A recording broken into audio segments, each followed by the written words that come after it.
भाई बहन। सत्यवती मलिक द्वारा लिखी यह कहानी आपको भाई बहन के कोमल संबंधों की यात्रा करवाएगी। तो आइए सुनते हैं भाई बहन।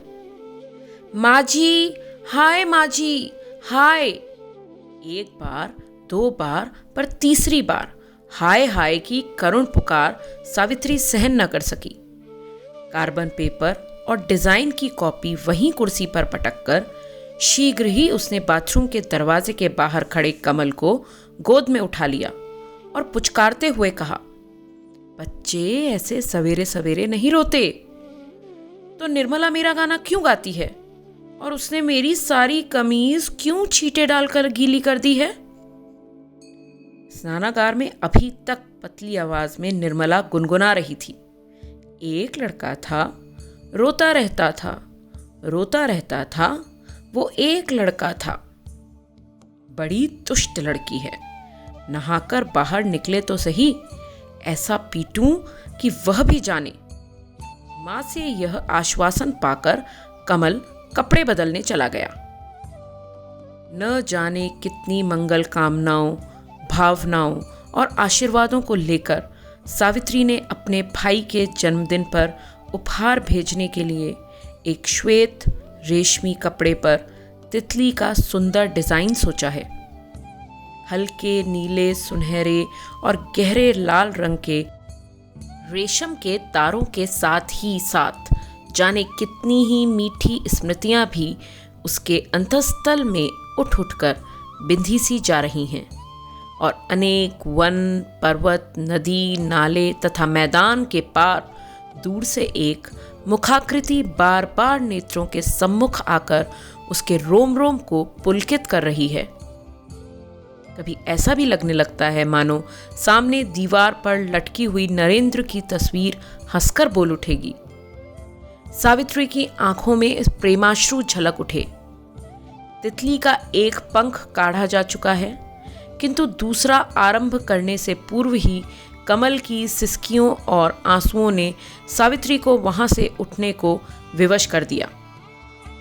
स्कूल की चीजों को बैग में डालते हुए निर्मला के निकट खड़े होकर सावित्री ने कड़क कर कहा, निर्मला, तुझे शर्म नहीं आती क्या?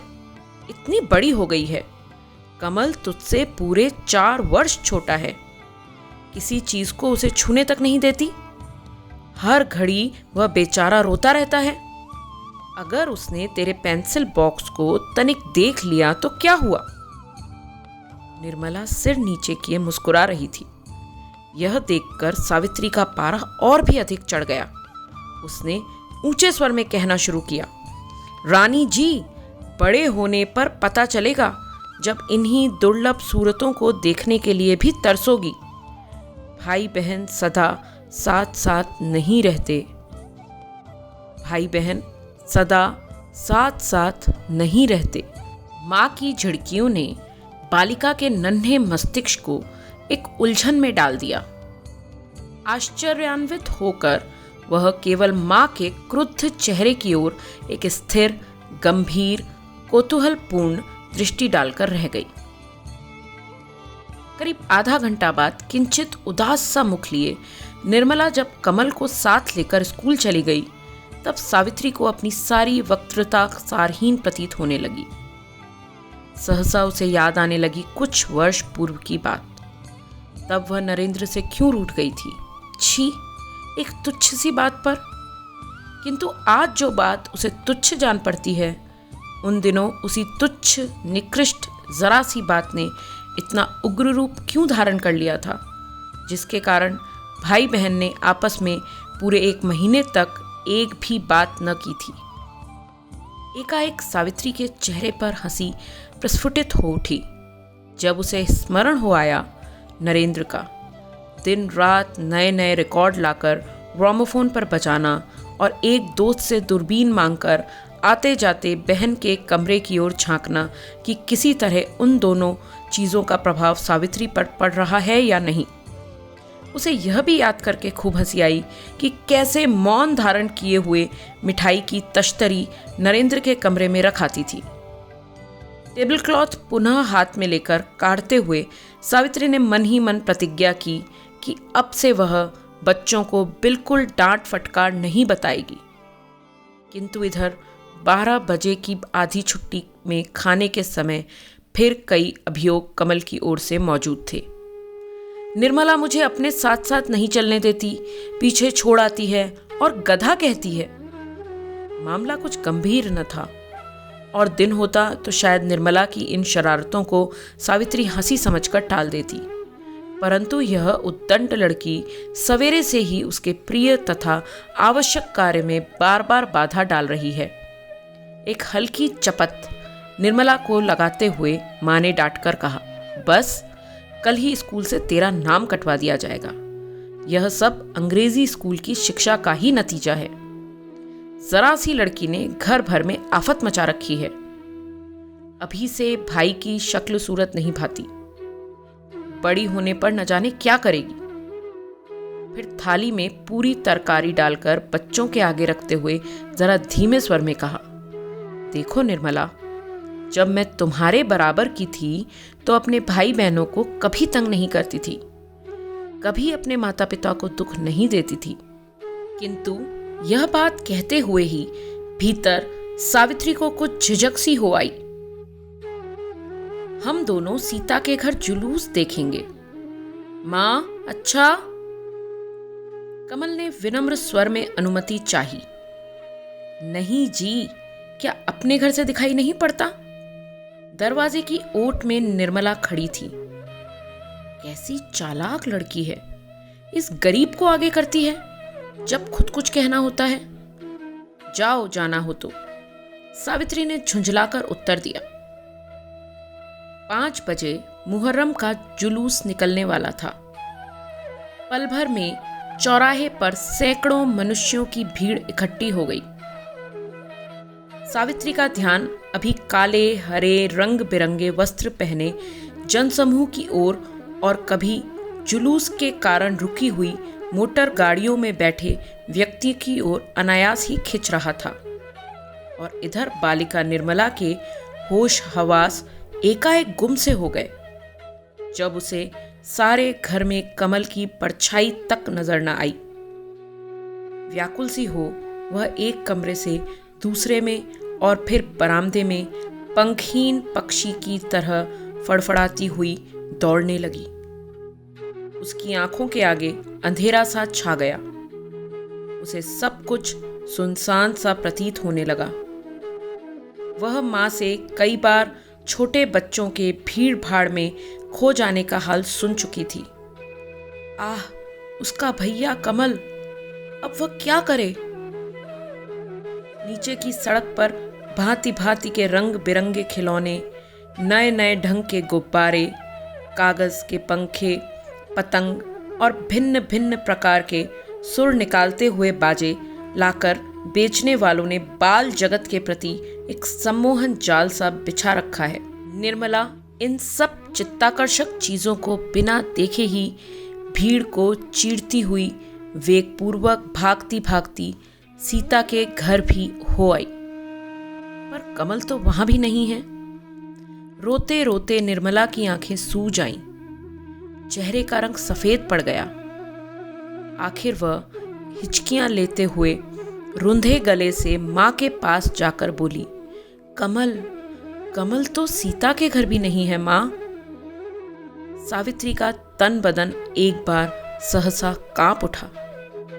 क्षण भर में भीड़, मोटर और गाड़ियों के भय से कई अनिष्ट आशंकाएं उसकी आंखों के आगे घूम सी गईं।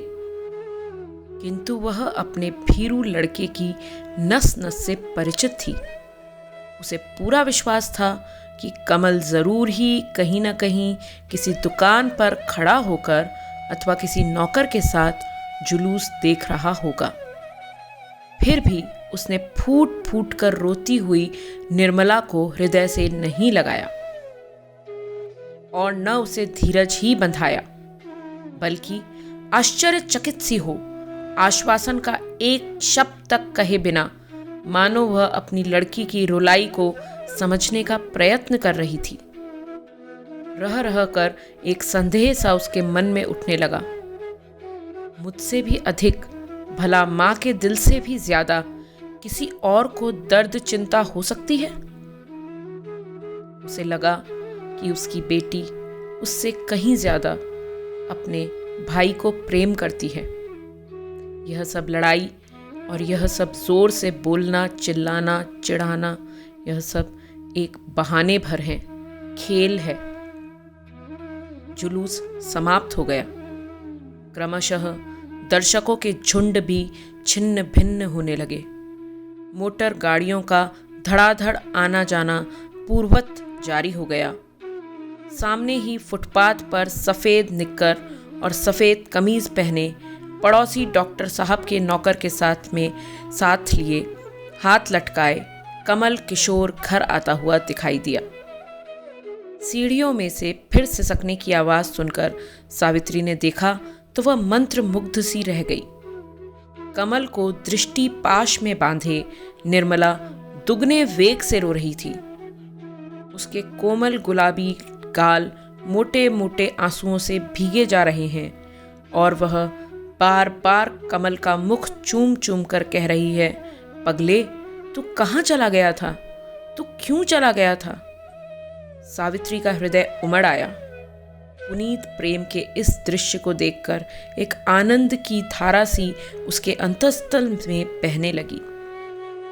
झरते हुए आंसुओं के साथ उसने कमल की जगह निर्मला को छाती से लगाकर उसका मुंह चूम लिया और कहा, बेटा, बहन को प्यार करो। देखो वह तुम्हारी खातिर कितना रोई है। तुम बिना कहे क्यों चले जाते हो बेटा? बिना कहे जाना बहुत तकलीफदेह होता है। हमेशा बताकर जाना चाहिए। निर्मला का इतना आदर होते देखकर कमल बोल उठा, तो मैं क्या वहां नहीं रोया था? मैं भी तो रोया था जब मैं खो गया था। तुम क्यों रोए थे जी? माँ ने कौतूहलवश पूछा। मुझे गुब्बारा लेना था, पैसा नहीं था।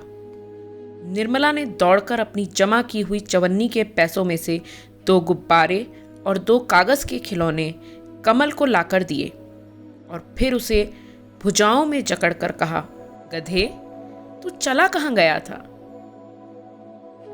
इस प्रकार यह कहानी भाई बहन के संबंधों से आगे बढ़कर प्रेम के संबंध के विषय में बताती है कि किस प्रकार 2 लोगों के बीच का प्रेम बहुत सारे ऊपर नीचे के रास्तों से गुजरता है। आप लोगों ने यह कहानी सुनी। आप भी अपनी बहन को या अपने भाई को याद करिए और उन्हें एक बार गले से लगाइए। कहानी का आनंद लेने के लिए आप सभी का हार्दिक आभार।